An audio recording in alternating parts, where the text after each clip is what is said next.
Question विचारतो आता बघा. आपण जी कन्सेप्ट शिकलो चालू मागच्या व्हिडिओमध्ये त्याचा वापर करून आपण हा क्वेश्चन सोडूया.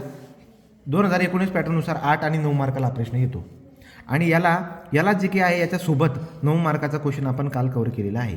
हे 8 आणि 9 मिळून आपले 17 मार्क होऊन जातात. ठीक आहे. तुम्हाला एकदम सोपा क्वेश्चन आहे बघा. तो 4 meter length tube has buckling load 2 kN. तुम्हाला म्हणले 4 मीटर लेंथ म्हटल्यावरती उदाहरण वाचतात आपल्या लक्षामध्ये काय येतं. 4 मीटर लेंथ म्हणतोय तो आपण डाटा जो लिहिणार आहे तो लिहिणार याच्यामध्ये की L = 4 मीटर आहे. ओके, 4 मीटरची लांबी. पुढे जाऊया. Tube has buckling load.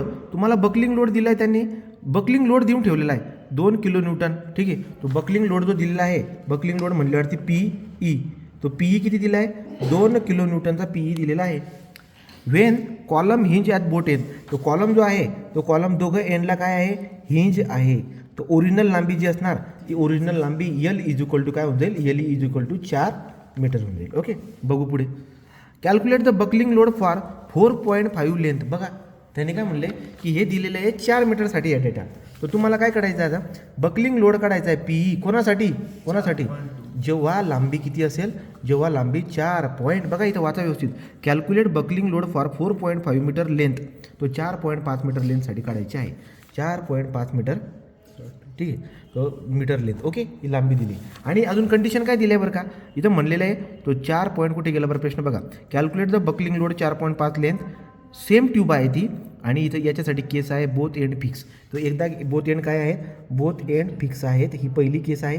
ठीक आहे, याला बोलतो आपण बोथ एंड फिक्स. आणि दुसरी केस आपल्याला काय सांगितली त्यांनी 1 end fix and other is hinge. म्हणले की 1 एंड काय आहे ही पहिली केस झाली आणि दुसरी केस काय याच्यामध्ये 1 एंड फिक्स आहे आणि दुसरी काय हिंज आहे. तो या केसमध्ये आपल्याला दोघांसाठी आपल्याला कॅल्क्युलेशन करायचं आहे. आता आपण जर का बारकाईने बघायला गेलो तर हा मला क्रिपलिंग लोड आपला जो लोड आहे युलरचा लोड तो युलरचा लोड मला देतोय लांबी मला देतोय. तो याच्यावरून आपण काय फाइंड आउट करणार बघा. आता आपल्याकडे फॉर्म्युला काय बरं का सांगा. तो तर आता बाण मार्क करतो मी. जो डेटा मला दिलेला आहे त्याच्यानुसार आपण अगोदर काम करून घ्या. काय फॉर्म्युला आपल्याकडे युलरच्या फॉर्म्युलानुसार PE = बकलिंग लोड काय फॉर्म्युला असतो आपला pi square EI minimum divide bye LE². हा फॉर्म्युला आपला असतो. तर याच्यानुसार आपण काय करून घ्या. कॉलम जो आहे तो सेम आहे. कॉलम काय आहे सेम आहे. मग आता तुम्ही बघा तुम्हाला क्रिपलिंग लोड दिलेला लक्षात घ्यायचं की जेव्हा आपण आपल्याला उदाहरण देतोय ना ट्राय करायचा. आता या उदाहरणामध्ये युलरच्या ट्राय करायचा. याला कशात नेऊ आपण. याला जर तुम्ही नेला आता तर बघा याला आपण काय करूया. आपल्याकडे 2 पद्धत आहे याला सॉल्व्ह करण्याचं. काय बरं का बघा मीटरमध्ये दिलेले किलोन्यूटनमध्ये दिलेले. तो काही मुलं काय करतील किलोन्यूटनचं रूपांतर न्यूटनमध्ये करतील मीटरचं रूपांतर MM मध्ये करतील. मग आपण एक काम करू. मी तुम्हाला अगोदर मी बोललोय किलोन्यूटन आणि मीटर दोघं येत असणार ना तर ट्राय करायचा दोघं जसं तसं ठेवायचं. मग ठीक आहे आपण एक काम करू. PE मला किती दिलं आहे 2 kN तर मी 2 kN ठेवून देतो. ठीक आहे. = पायचा स्क्वेअर. तो पाय स्क्वेअर राहू देतो. मला E माहिती आहे का नाही मला दिलेला नाही. I माहिती आहे का नाही मला I मिनिमम पण दिलेलं नाही. सो डिवाइड बाय मी काय करतो Lचा स्क्वेअर करतो. तुम्ही जर बघायला गेलात तो दोघं एंड हिंज होते.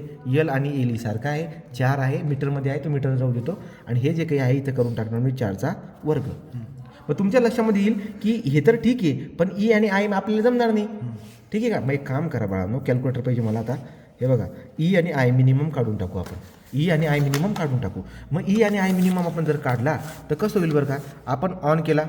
ठीक आहे बघा एक दिला आहे 2 तो इथं काय हा 2 alpha equal. Okay pi square हे बघा पुढे जाऊ आपण. आता तो हा टाकला पाय स्क्वेअर म्हटल्यावरती शिफ्ट पायचा स्क्वेअर तो पाय स्क्वेअर झाला.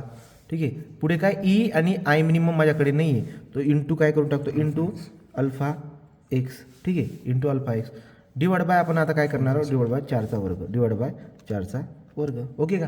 सांगायचं तात्पर्य काय हा जो अननोन आहे हा अननोन कोण आहे E आणि I मीन हा अननोन आहे. मग आता तुम्ही बघा शिफ्ट सॉल्व आन्सर आणि इक्वल जर केलात तर तुम्हाला आन्सर येणार आहे 3.24. काय येणार आहे तो 3.24 म्हणजे बघा E इंटू I मिनिमम जर तुम्ही केला तर हा येतोय 3.24.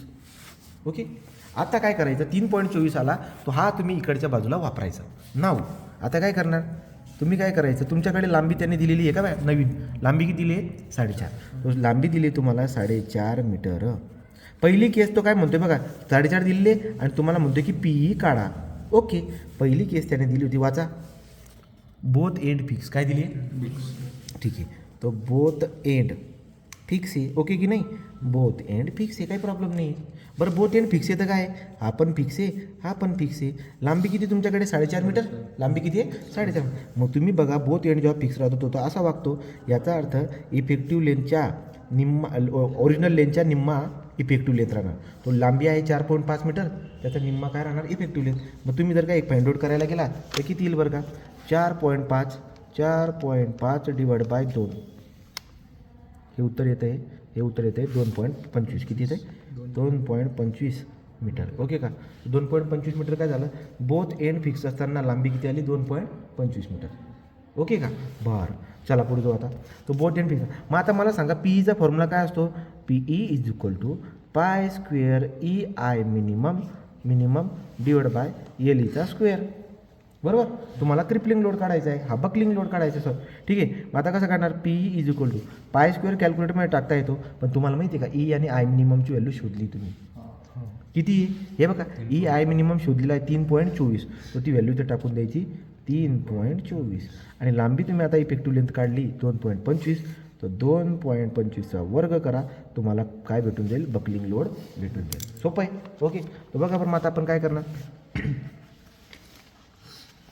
शिफ्ट पाय.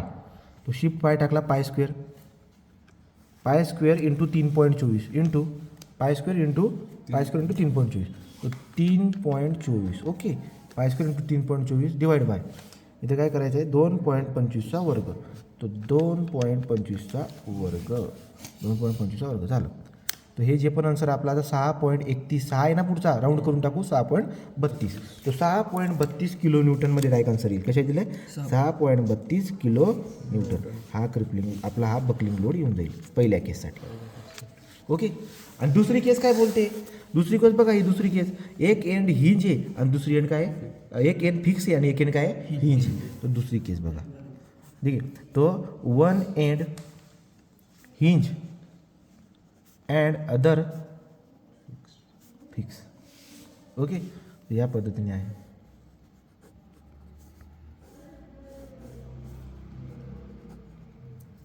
ओके. एक एंड हिंज आणि एक काय फिक्स एक फिक्स आणि एक काय हिंज.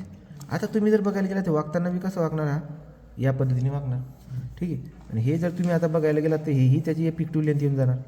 या केसमध्ये इफेक्टिव्ह लेंथ काय असते एलच्या डिवाइड बाय √2 असतो बाबा. मग याचा एल किती आपण उदाहरण घेतलं नाही काय चालू किती 4.5.